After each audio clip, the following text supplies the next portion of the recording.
अस्सलाम वालेकुम नाज़रीन, क्या हाल है? सब खैरियत हैं। अल्लाह ताला से दुआ हूँ कि अल्लाह ताला सबको खैर और आफ़ियत से रखे।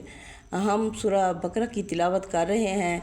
इससे आयत नंबर 21 में जाने से पहले जो पीछे 3 गिरोह थे उनको ज़रा रिपीट कर लेते हैं। उनमें से यानी ये जो गिरोह हैं आयत नंबर 1 से 8 पर मुश्तमिल हैं। इनमें जो पहली 1 से 5 आयात हैं उनमें फ़लाह पाने वाले लोगों का ज़िक्र किया गया है, और फिर जो 6-7 हैं उसमें वो लोग शामिल हैं जिनके दिलों के ऊपर मोहर लग चुकी है।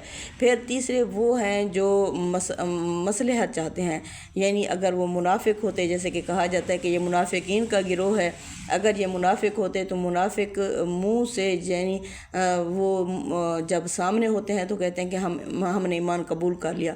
वो यानी नमाज भी पढ़ते हैं और फिर ज़कात भी देते हैं, यानी उनके अंदर जो दिल का ईमान होता है वो खाली होता है, लेकिन ऊपर से वो ईमान का दावा ज़रूर करते हैं। लेकिन ये बहुत ही पेचीदा और मुश्किल गिरोह है, यानी कि ये ना तो मुनाफिकीन में है और ना ही बिल्कुल रद्द करने वाले हैं, बल्कि ये चाहते हैं कि जैसे हमारी ढाक पहले बैठी हुई थी, जैसे हम पहले हमारा वो था एक फ़िरका था, तो हमें अब भी ऐसे जैसे यहूदियत है, नसरानियत है, तो ऐसे ही अब हमें कबूल किया जाए। हम मोहम्मद सल्लल्लाहु अलैहि वसल्लम को कबूल नहीं करते, चलें वो अपनी जगह ठीक हैं, अगर वो वक्त के रसूल हैं तो होते रहें, हमें उनसे ये नहीं है।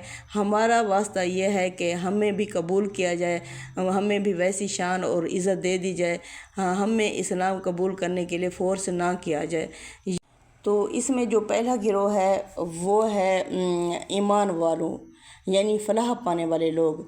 ये वो लोग हैं जो अल्लाह की हिदायत को मानते हैं, नमाज कायम करते हैं, ज़कात देते हैं और आखिरत पर भी ईमान रखते हैं। अब यानी अगर तारीख़ में देखा जाए तो बनी इसराइल में ऐसे लोग मौजूद थे जो अल्लाह के पैगाम को तस्लीम करते थे और इस पर बाअमल थे। अब अगर इस्लामी तनाज़ुर में देखा जाए, अब ये मौजूदा रसूल मोहम्मद सल्लल्लाहु अलैहि वसल्लम की रिसालत को भी कबूल करते हैं और उन पर ईमान भी लाते हैं। ये इसी यानी फ़लाह पाने वाले गिरोह में शामिल हैं।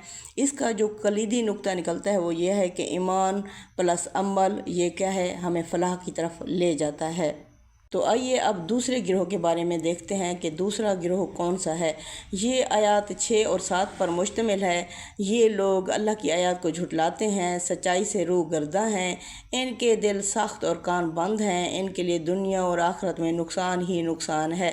तारीख़ी तनाज़ुर में देखा जाए तो बनी इसराइल के कुछ लोग जो नबियों की दावत को रद्द करते रहे हैं, अगर अब इस्लामी तनाज़ुर में देखा जाए तो ये वो लोग हैं जो मोहम्मद सल्लल्लाहु अलैहि वसल्लम की रिसालत को कबूल नहीं करते, और इनमें भी ये रवैया देखा जा सकता है जो मौजूदा बनी इसराइल के लोग थे।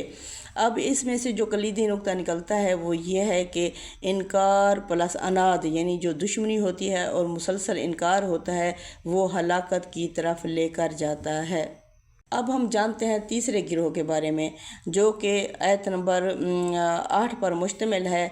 तो इसमें है कि वामिनन्ना से लोगों में से कुछ ऐसे हैं जो कहते हैं कि हम ईमान लाए अल्लाह पर और यौम आखिरत पर, वमा हुम बिमुमिनीन, अल्लाह फरमाते हैं ये इसके साथ मोमिन नहीं हैं।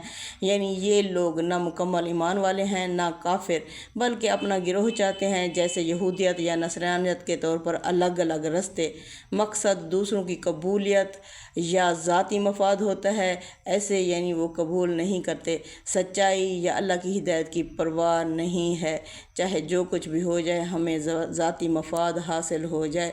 तारीख़ी तनाज़ुर में देखा जाए तो बनी इसराइल में वो लोग जो सिर्फ़ अपने फ़िरके या कबीले के लिए अमल करते थे। इस्लामी तनाज़ुर में देखा जाए तो ये वो लोग हैं जो रसूलुल्लाह सल्लल्लाहु अलैहि वसल्लम पर ईमान नहीं लाते और अपनी ख्वाहिशात और फ़िरका परस्ती की पैरवी करते हैं। इसका जो कलीदी नुक्ता निकलता है वो ये है कि फ़िरका परस्ती प्लस ज़ाती ख्वाहिशात इंसान को गुमराही की तरफ लेकर जाती हैं।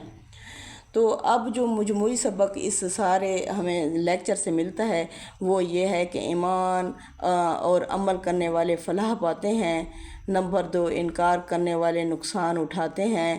نمبر 3، فرقہ پرستی اور ذاتی خواہشات والے گمراہ ہو جاتے ہیں۔ یہ تینوں گروہ تاریخی طور پر بنی اسرائیل میں موجود تھے اور آج بھی مسلمانوں کے لیے سبق آموز ہیں تاکہ ایمان، شکر گزاری اور توحید کی طرف توجہ دیں۔ السلام علیکم ورحمۃ اللہ وبرکاتہ۔